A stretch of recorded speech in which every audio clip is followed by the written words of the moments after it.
All right, so we continue. Thank you for joining in the meditation. That's really lovely.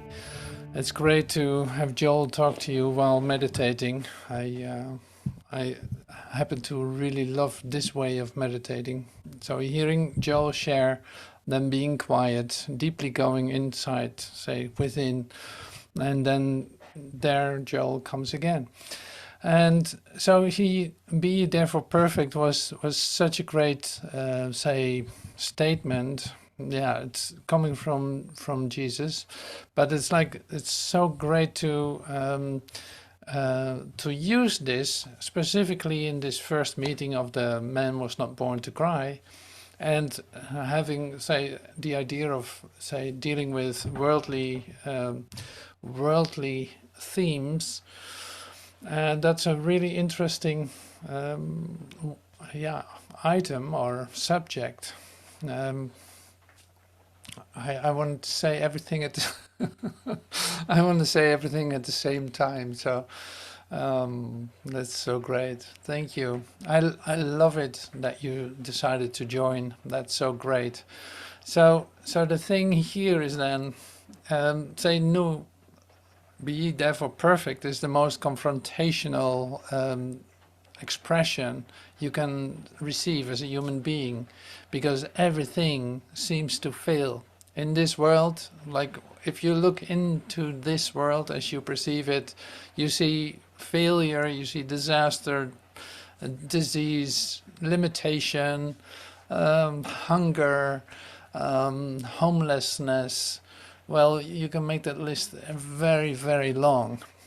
Now, Joel shares here a very specific part of it, and that is, okay, so in the recognition of your withinness, of your wholeness from within, in the realization of that, in the experience of that, and the influence of what seems to be without becomes less and less, because in fact you're discovering it is not a fact, it is not what it appears to be, so this is really important to come to a realization, to see in fact that the value that you gave it and the importance that you saw in it for such a long time is actually being undone. It is not that way anymore for you. So that's, I think, a huge change in your transformation, in discovering the truth of you and discovering that the perfection is within you. You don't need to look for it outside yourself either. And despite the fact you won't find it. So that's a huge lesson. So now here we are, and we find ourselves in our transformation. We listen to Joel, we do our exercises, we meditate, we listen and read and do all the things that we think we can to come to a different experience of ourselves. And then still an expression as what Joel gives here is confronting us like right in our face. Be ye therefore perfect is like, I can't believe this. And so in fact in looking at this world, or being seemingly still influenced by this world, like let's be honest, are you being influenced by this world? Do you believe in what you see?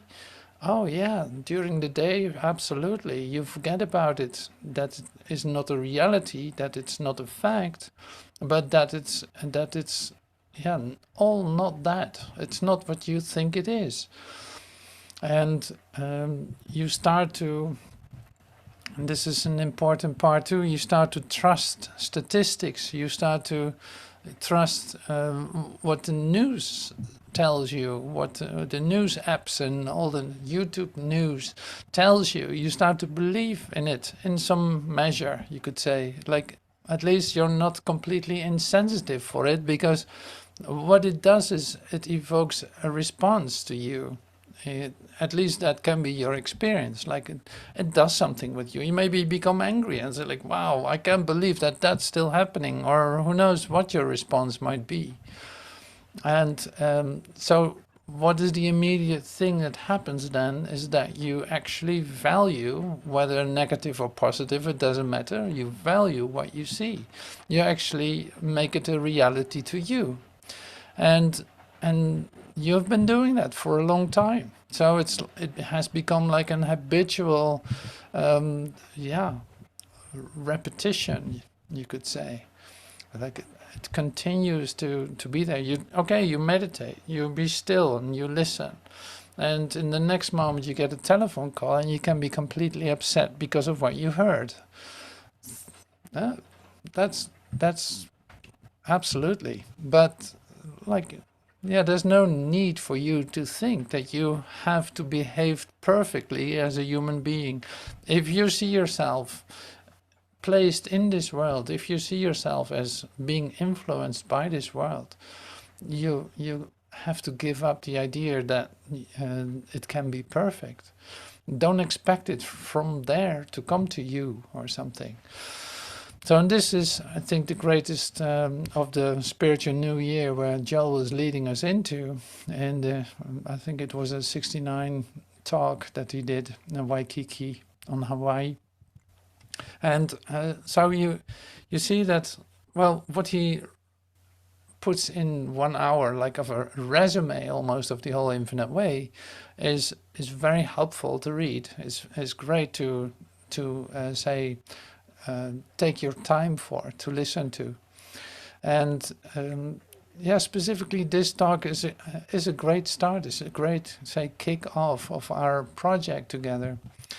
And so the worldly themes then, that's why I put it quote unquote too. It's like worldly themes. But so if you realize the truth of you, if you have moments in which you actually become still and start to listen, you see that this world is really a world by your beliefs. Like it's a manifestation of your beliefs and value system, and nothing else. It's not that we need to block it out and try to say leave it outside. No, it's like, yeah, let it come in. Like, don't resist evil, because it's like, where does it originate? In my thoughts, in how I think about it, in what I value and what I don't value. That's where, in fact, where it begins. So now there are so many things I could share about this, and I'll let Joel do the talking later.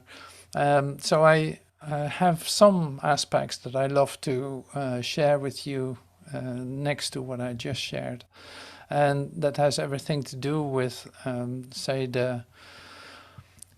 okay, so now this world is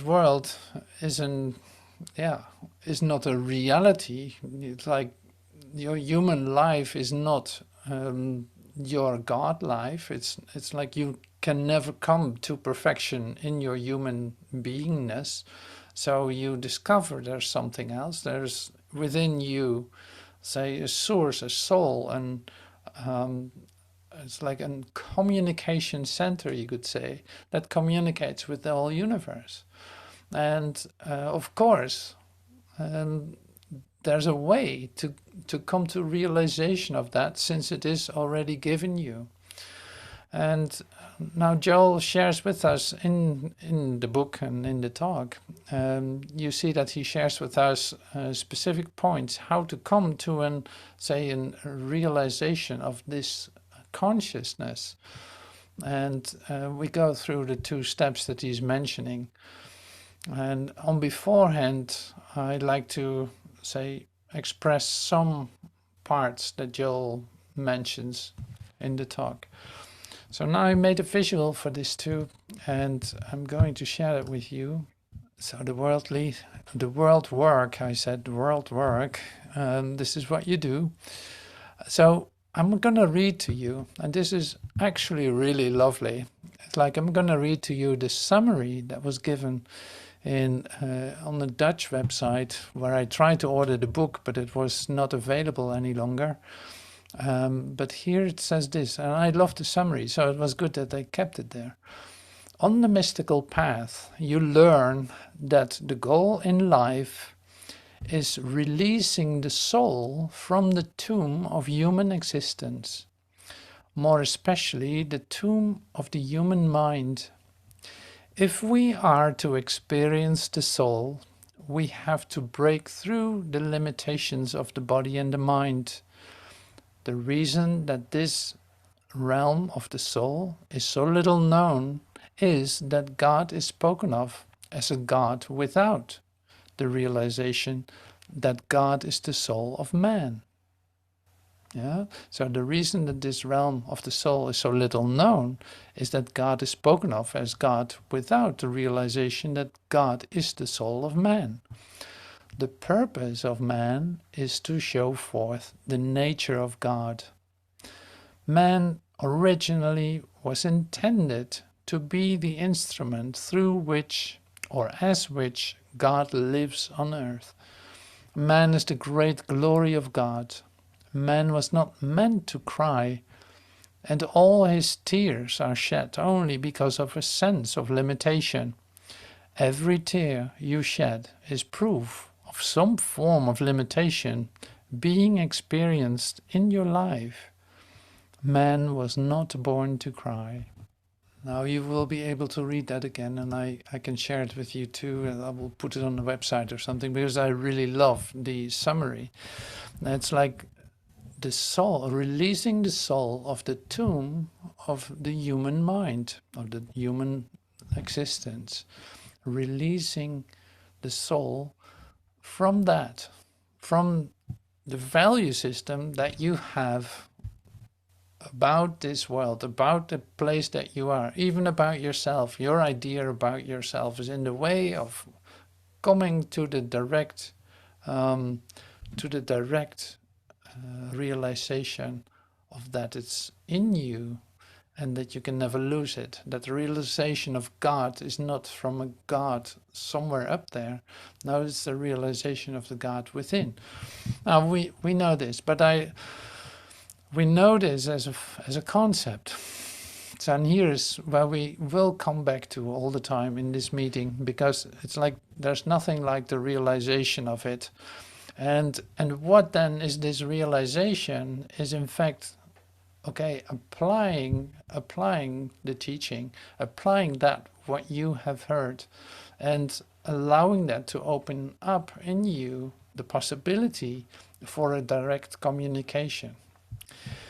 Now, the words of "be ye therefore perfect" are still echoing in my mind. I don't know if they do in yours too, but it's like the thing then is that, and Joel gives us a bit of a warning too in this talk, is like the great problem with the metaphysical, say, background that he had was related to the idea that people were frustrated, that, say, followers of the metaphysical world were frustrated and, say, demotivated because of the fact that the realization of your godness, so to speak, isn't complete immediately, like that it's a process which takes place in you. So it's like, why can't this be totally perfect? If I experience it once, why wouldn't it be then complete and whole and all this? And why? And this is recognizable. So it's like the threshold to come to an experience becomes much higher if you think that it all needs to happen at once and then poof, then it's done. It's a done deal. You're like, that doesn't have to work like that. That doesn't have to work like that. There's time. There's time to let this unfold in you. And this is really the world work that I'm talking about, in fact. It's like there's so much relationship to this world. There's so much, say, memories that you carry in you, physically or mentally or emotionally, that you carry with you, that you take with you, and for a moment still need to have close to you in order to feel safe, to feel safe, just as almost like a self-certainty of self-defense, survival mechanism, you could say. And even that is perfectly all right. Like, it doesn't need to be broken open or something, or that you have to force it, or that you have to, no, all that will not be successful. So it's like even changes in behavior are not going to do anything either. That's also important to know. So this is all good stuff that Joel shares, in fact, with us. Like, don't be discouraged that once you catch a glimpse even of light, of love, that is not from here, so to speak, that doesn't mean that the change will be forever and always like this. No, it's continuously allowing this to occur. So it is more about, and you'll see this too later on, I'll share this too, it's like the thing too is your individual responsibility to deal with the things of the world. You find yourself in the world. Okay, so now what are you going to do? You read something, you heard something from someone, came something to you in your experience of yourself. Now what are you going to do with that? It's like, are you leaving that for what it is, or are you going into that story? Are you saying, oh, wait a minute, let me pick up the book and read just a sentence and let that come to me, speak to me for a moment, so that I become, say, refreshed in my consciousness of, oh yeah, I have to look within. So it's not that. It's not that I have to do something with that in terms of trying to save it or fix it. No, so this is really important, otherwise you're going to be busy trying to get rid of the mesmerism, so to speak, and at the same time validating it. And Joel goes really far in this. It's like in the summary you read this too, it's like every tear that falls is in fact a confirmation of that, of an experience of limitation. So it's confirming death, you could say. It's confirming this. And does that mean then that you cannot be emotional anymore, that you're not allowed to cry or to release? No, absolutely not. See, that would be a way to deal with it yourself, with your mind control or your idea about yourself, thinking that now you need to adapt your behavior or be even tougher on yourself in order to come to realization. So that is all not going to work. It is more like you start to recognize the nature of what is occurring with you. You start to see that, yes, I have validated this. Is it really of value? Does it tell me something about my eternality? Or is it just a temptation to validate something temporal in order for me to make something happen here or give me a reason to be here? So this is really very fundamental, but so beautiful that Joel stirs it up, so to speak. So the sense of limitation, the expectations of a place of limitation. Talking about frustrations, like you can have certain expectations of a place of limitation. The human realm is a place of limitations. Now you have expectations that are not, say, expectations about perfection or about love or about who knows what you expect from a place of limitation. And you're disappointed that it isn't to find there. Or desires of elements of a separate state. No, and this is then you desire something to complete, to make you complete, and you look for it in a separate state. And of course that also is never going to work.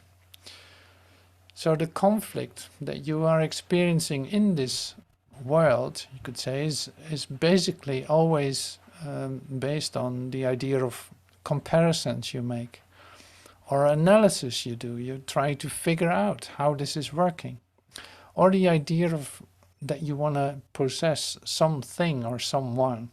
in order to at least have that. So you could say the basis of human mind, what we're talking about, the tomb of human mind is misidentification.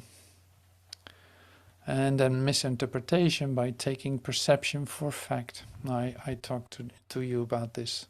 Like you take your perception as a fact while it is not a fact.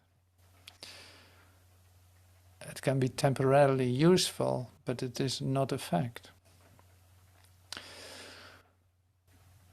Jill shares in the book too, like consciousness, releasing the soul from the tomb of human mind. God is the soul of man. Like there's not a place where that is not in you, in your withinness. God is the soul of man. Created in the likeness of the Father, that is you. The purpose of man is to show forth the nature of God. Okay, so I'm just continuing with this, like I wanted to get to this, developing spiritual consciousness, because this is really what we're looking for, right? You look for, how can I develop a soul experience of myself instead of a human experience of myself? So the first step of conscious realization of the fact that there is an inner presence and power that governs the outer life. So the conscious realization. So the trouble is not so much with, say, accepting the idea that you want to believe that there's an inner presence and something greater than yourself from within, supporting you, doing all the things for you, like keeping you safe and being your total comfort. You love to accept that as an idea, right? Even that idea, you find a certain amount of comfort in it, while it's still an idea. Now, the conscious realization of that idea, the conscious realization is literally like coming to an experience of that, allowing that to literally like penetrate your mind, literally, like let the light come in. So it's like that conscious realization is something that happens to you. Like you cannot really do that yourself. No, you say offer the space for that to happen, and God knows his ways. Like he will immediately be with you. Like your Holy Spirit is right with you. Every space that you are opening up for that is immediately filled with light and love. So that means, and most of us don't like the word really, because we like to not do it, and that's this. It's like relax, relax, relax, relax. In your relaxation, in your release of your attempt to get it, or your attempt to go there, your attempt to make that happen, if you relax that, it's like suddenly there's so much space in your mind that something else can happen, and you actually can come to a realization of say, your direct communication. So that is easier said than done. I know that's a lot of practice, isn't it? But it's worth doing it, and also to realize, like, I really don't have to do anything for that, except stepping out of the way, giving the space for it, allowing that to occur to me. And that's an exercise in itself. Because in the meantime, by stepping back, you already have 20 thoughts coming in of why not to do that, or what you could do instead. To mention a few, it's like, yeah, the mind doesn't stop. So you do something, giving space or relaxing, and the mind comes up with the most beautiful ideas. And you probably had this too when you meditate. It's like suddenly when you meditate, you get the greatest ideas for writing something down, to make a painting, to make an illustration, or who knows what you do. Or, it's like, no. Woof, woof, woof, woof. If you need to do that, it will be given to you as an inspiration after the meditation. It will come, you know, you can just do nothing now. Relax just right here. And so that's a beautiful instruction for meditation. So going back to the second step then, because I'm very curious what that will be, is this. The second step of conscious realization of the fact that there is but one power, and it is spiritual. And it's in you, of course, right? There's one power, there's one law, it's spiritual. There's one activity, it's spiritual. All else is without power, without presence, continuity, or effect, or cause, or effect, or cause. It doesn't even have a cause. It doesn't have an effect. And without a law to sustain it. Now, the second step was this. A conscious realization of the fact that there is but one power and it's spiritual. Now this you can fill your day with, really. It's like you can fill your day with, for instance, taking a look at all the laws that you believe in. The laws of nutrition, the laws of health, the laws of justice. Try that.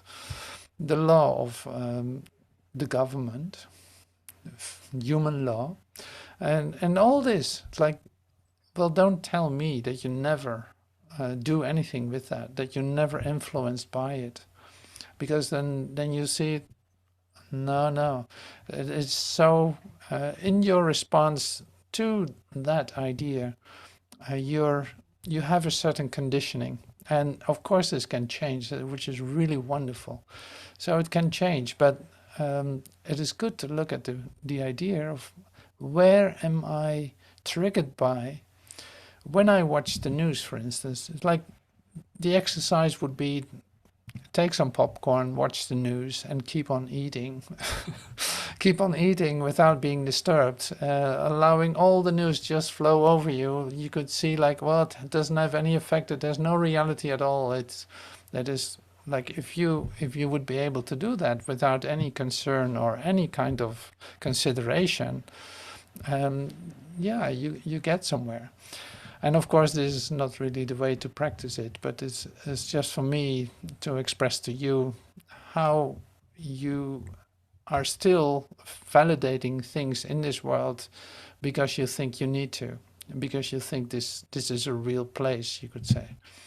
And well, that is changing by seeing, oh no, wait a minute, Joel just reminded us, oh, there's only one power. Oh, wait a minute, yeah, no, forget about this. There's only one power.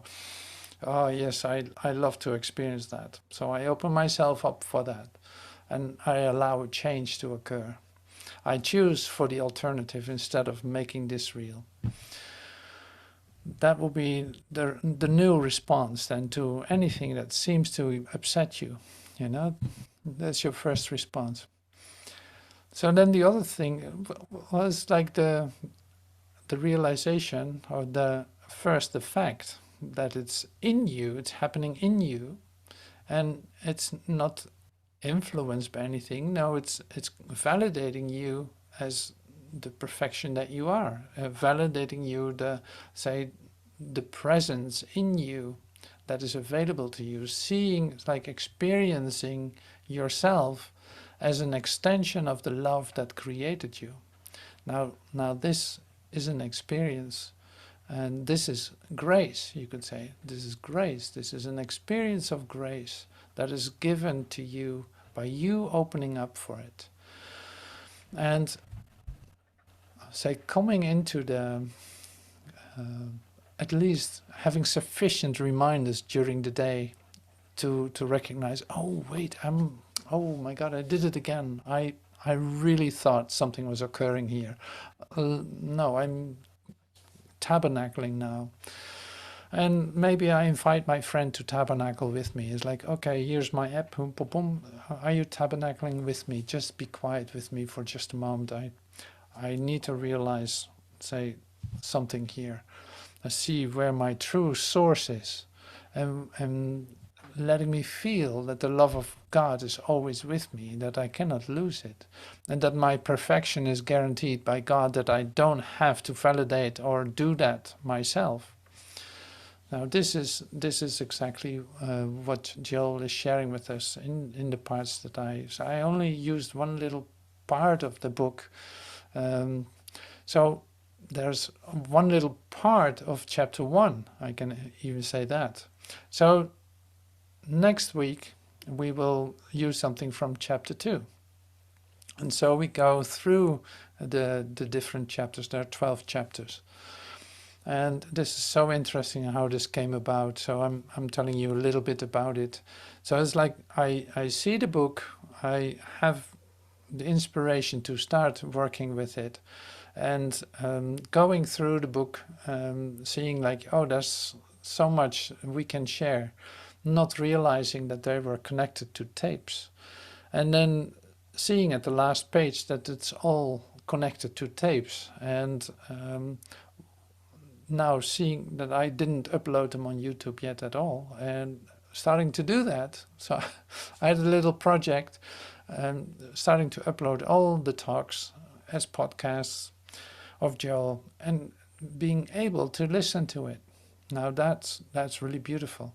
So I did not exactly know that the chapters were related to specific talks, specifically for every chapter, but it was like that.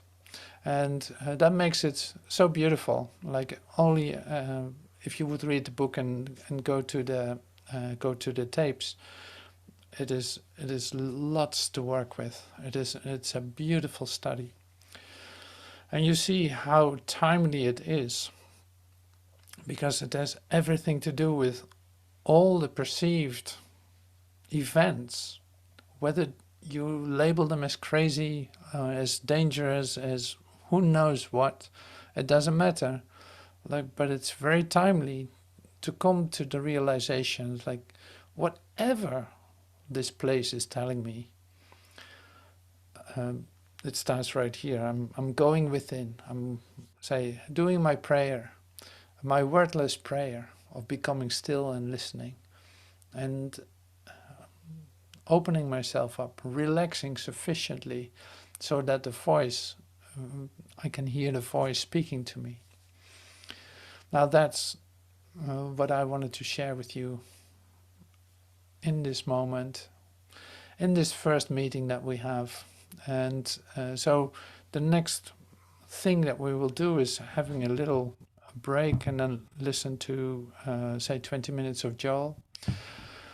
So I'll play a short song and then we go listen to Joel.